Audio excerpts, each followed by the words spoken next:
Hey guys, welcome to Stocking the Shelves for the week preceding December 12th. I still have a little bit of Christmas mess going on back there, but not too bad.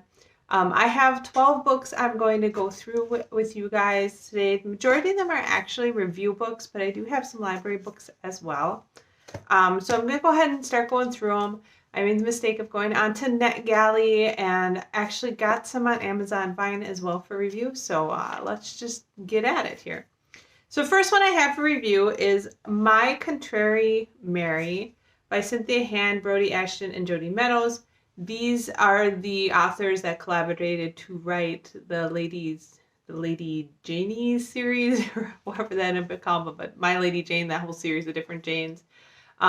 This actually doesn't come out until June of 2021, so I got it really early in advance, and as I said, I got it from NetGalley. This is a retelling of Mary Queen of Scots, kind of. It sounds like she's a shapeshifter and shapeshifts into a mouse or something.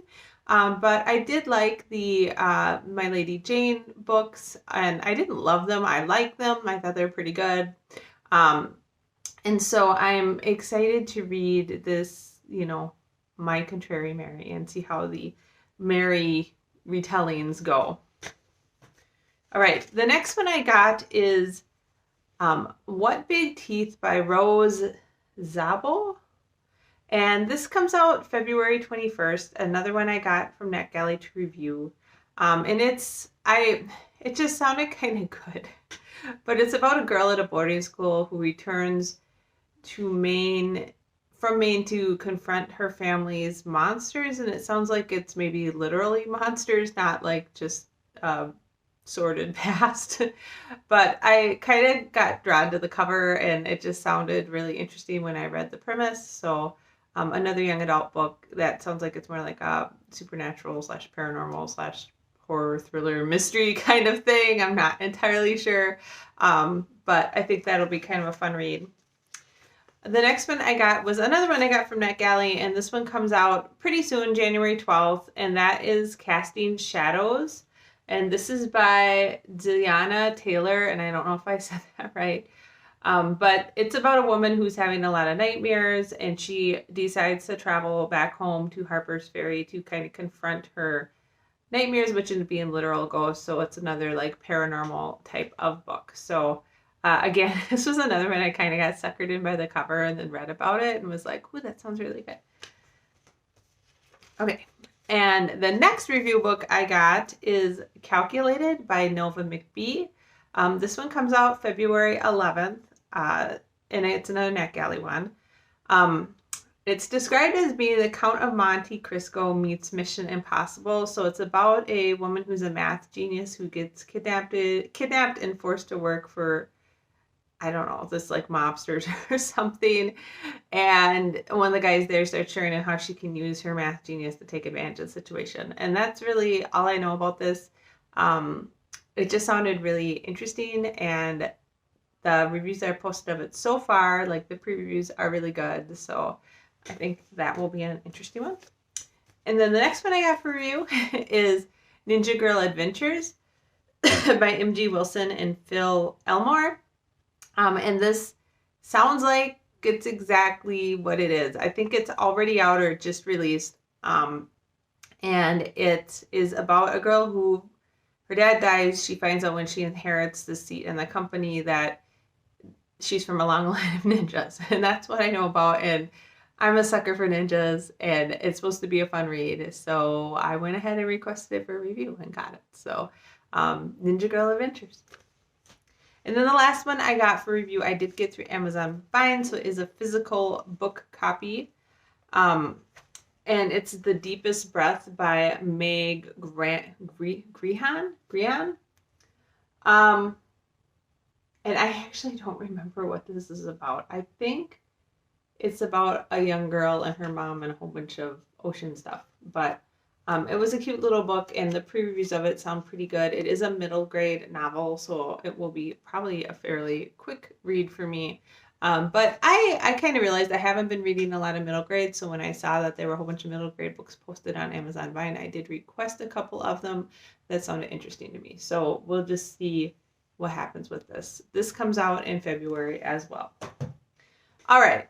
So now on to one audiobook that I did buy that we're trying to figure out how to deal with because we all want to listen to it. And that is Ready Player 2 by Ernest Clines. This is the sequel to Ready Player 1, which everybody in my family absolutely loved. I actually first listened to that on audiobook, and then I told my husband, oh my gosh, you have to listen to this. And he listened to it and loved it. I mean, we grew up in the 80s, so all of the 80s video game references are very relevant to us. And then my son, who actually doesn't understand a lot of the 80s video games references, we listened to the book with him while we were on a trip, and he loved it. And he has listened to it over and over. And then I actually got the paper book and read it again and still loved it. Anyways, so we love Ready Player 1 is what I'm trying to say. So when I found out Ready Player 2 was coming out, we wanted to get it right away. The issue I'm having with this is we want to listen to it as a family, but we don't really have anywhere we're going or any car trips we're taking that would enable us to listen to this as a family. And my son wants to listen to it now, but given that there were a couple questionable parts in Ready Player 1 for he's probably old enough now, but when we listened to Ready Player 1, there were some parts in there that were questionable for like a 10, 11-year-old to listen to. I want to make sure we either listen to it with him or before him, and he's not too keen on that fact. So we're just gonna have to figure it out. I was trying to talk the family into like maybe we need to have an hour of sitting down and listening to audiobooks every night for a couple weeks because it's a 13-hour audiobook. So it wouldn't take that long if you listen to an hour each night to like do this as a family. But yeah, or maybe we just need to get in the car and like drive in circles or something. I don't know, but very excited to listen to that. And it has been getting decent reviews, which is good. I'm a little concerned about what it's going to be because I love the first book so much. And I really hate it when like sequels ruin the first book for me. I gotta admit, like, for example, when Twilight came out, I was actually a pretty big Twilight fan, but all the books that followed it were just like, so anyways. All right, the rest of these are ones that I have borrowed one way or another. So the first one I borrowed is from Kindle Unlimited, and that is the fourth book in the Steampunk Riding Hood series by Melanie Karsak, and that is Bitches and Brawlers. And in this case, bitches actually refers to female werewolves in this world. So I think that she could have picked a better title for this, but maybe I'll understand it better when I read the book. I love the covers for these. These have been very fun, like action-packed steampunk reads with a very urban fantasy type vibe for them. I thought Peppermints and Pentacles, the third book, was actually the best one in the series, so I'm looking forward to see what happens in Bitches and Brawlers. All right, these are all library books, and 3 of these are continuation of Blue Exorcist volumes 4, 5, and 6 by, I forget, I haven't read enough of these mangas to have the author memorized yet, Kazu Kato.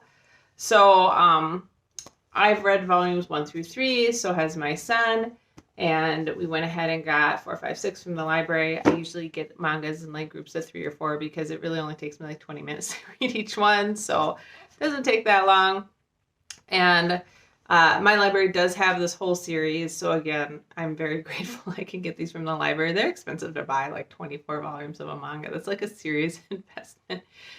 So, excited to read these. My son has been loving those. I've been liking them a lot. Again, in the 3rd volume, they had to introduce a woman character who's like super scantily clad and drunk all the time. They did the same thing in Black Clover, and I don't understand the fascination. I guess I know these are targeted at like teen boys, so I guess that's the fascination, but it's like a perfectly good series. And then all the main women characters, they have to make like almost naked floozies, and I don't really get it. Like, fine, throw some of those in there, but also throw in some decent female characters, so not very well balanced so far. Unless you like looking at scantily drunk women, I guess. I mean, she does kick butt. She's a very good fighter, but she also doesn't wear clothes. She's drunk most of the time, so. All right, enough about that. 2 more books that I got from the library. Ring Shout by P. J. Lake Clark. I need to figure out how to pronounce his name because he's quickly becoming one of my favorite authors. I've really liked his 2 Fatma books I've read, A Dead Gen in Cairo and The Haunting of Tramcar 015. And so this is the other book by him that my library has, Ring Shout. It is not part of that series, so it is not a historical steampunk novel with a lot of mystery and action. It is a different book. I don't even really know what it's about. I just know that it's by this guy, and I'm really enjoying his writing, and I'm going to read everything by him. So I did pick that up at the library. It's another shorter, like more novella length type of book. And then the last one I got from the library is The Alchemist's Illusion by Gigi Pendian. I was a little bit upset to find out that this is the fourth book in the series, and apparently Midnight Inc. is the publisher, and they went out of business right after this book was published. Pendian did publish like a follow-up to this book on her own. That's a short story. I think it's called A Gargoyle in Paris. But it didn't complete the series. So it ends up that this is the fourth book in the series, but the series is kind of just hanging out right now. So I don't know if it's ever going to be finished or not. And I should have done better research before I started reading the series, because I really hate starting series that are just kind of stopped. So this is one of those, I guess. I'm going to go ahead and read it because I do really enjoy the characters and the story. I like the fact the main character, she's like hundreds of years old, and she is an alchemist, and there's a lot of alchemical history and stuff in there, which is something I've always been fascinated by. As a chemical engineer, I do a lot of chemistry, and alchemy is like the fantasy version of chemistry. So I've really been enjoying that, but I am very disappointed to find out that this is a series that got dropped because the publishing house closed. I just thought I would mention it because I know some people care, some people don't, but if you hate that, maybe don't start reading the Accidental Alchemist series. It's been a good series. I've really enjoyed it, but yeah, very sad that I'm going to just finish this book and then never know what happens to these characters. I'll just have to make my own ending or something, I guess. I don't know. Aside from that, I have been reading a lot. If you follow my blog, there's been 2 book reviews posting each day. One is a graphic novel review and one is a standard book review.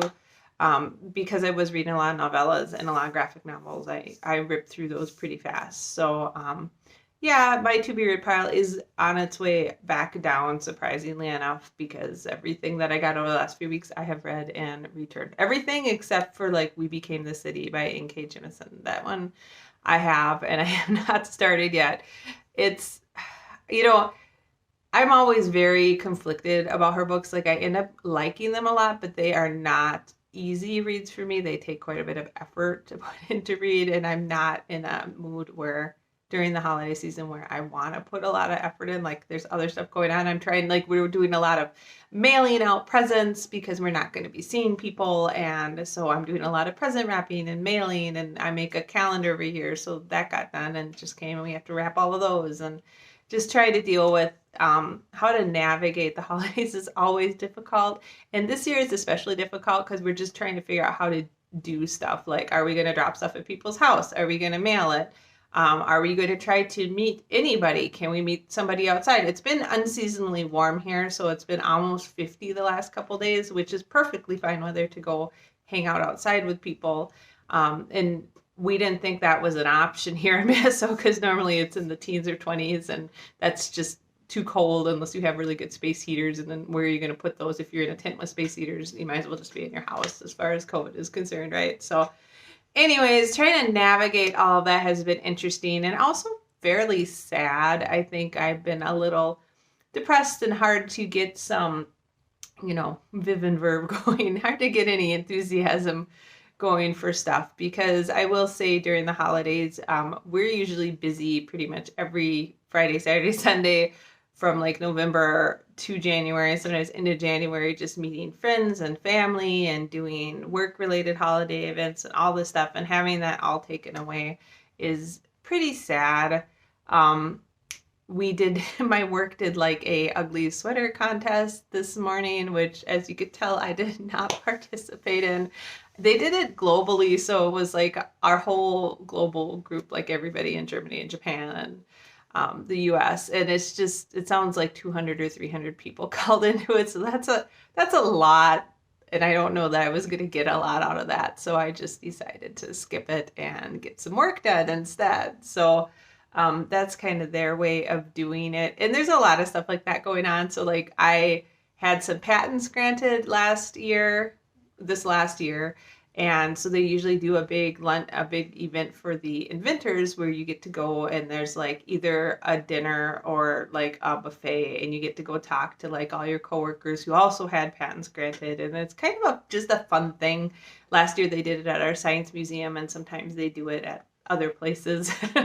And their substitution for that this year was to send out a little cartoon video telling us congratulations and then giving us a plastic 3D printed thing of the company, which I just didn't like. I'd rather get a paper certificate with my name on it than get this little like plastic thing of our company logo, which I don't know what to do with. It's sitting on my desk now. But it does have your name on it or anything. It's just a little plastic thing of our company logo. So a lot of stuff like that going on, which I guess people are making an effort, but in some cases I would rather just skip it than have this kind of weird half effort made. Other than that, we're just mostly hanging out at home. I have been going into the lab now a couple times a week, but my son is doing online school 100% time. Hockey has not started. Our big events of the week are usually on Wednesday night. We go out Pokemon Go raiding in our car, and those are the same nights the library is open late. So I'll go drop off books and pick up books from the hold rack, and then we'll go driving around in our car and play Pokemon Go. And then the other big event that we do normally is we go grocery shopping either late Friday night or early Saturday morning. So those are our two big events of the season, and yeah, it's pretty lame, but at least we get out of the house a couple times a week. So all right, all that being said, I hope you guys are doing some fun holiday things as you can. I didn't mean to be depressing about it, but doing your video calls. We are trying to do some holiday events, and that's the other part of navigating this holiday season. Like, we're always so booked and busy. I'm trying to think of things we can do as a family that's kind of fun, that don't involve going to see everybody. And it's been a little bit challenging for me because I just don't have the enthusiasm for it that I normally do. And I honestly think my husband and son would be perfectly happy just sitting and playing video games for 24 hours a day. So maybe that's what we'll do this year. I don't know. Maybe we can have our characters throw on Santa hats in Skyrim or something. I don't know. I haven't seen any Santa hats in Skyrim, but that would be a good idea. We can all play, I don't know. Does Destiny have Santa hats? I don't know. That's all I really have to say, I guess. At this point, I'm just kind of blabbing on. So I hope you guys do have something fun to do for the holiday season and celebrate in a safe way. I will probably continue to do stacking the shelves posts because I have been getting a lot of books. Sorry, I'm watching our neighbor's dog like run through our yard, which I don't know what dog that is. We live on big lots out here, and I don't know where that dog came from. I normally know the 2 or 3 dogs that run through the neighborhood. Anyways, also hope that you had some great books and have a great week of reading ahead of you. I will probably talk to you next week. So have a great week reading. Talk to you later. Bye.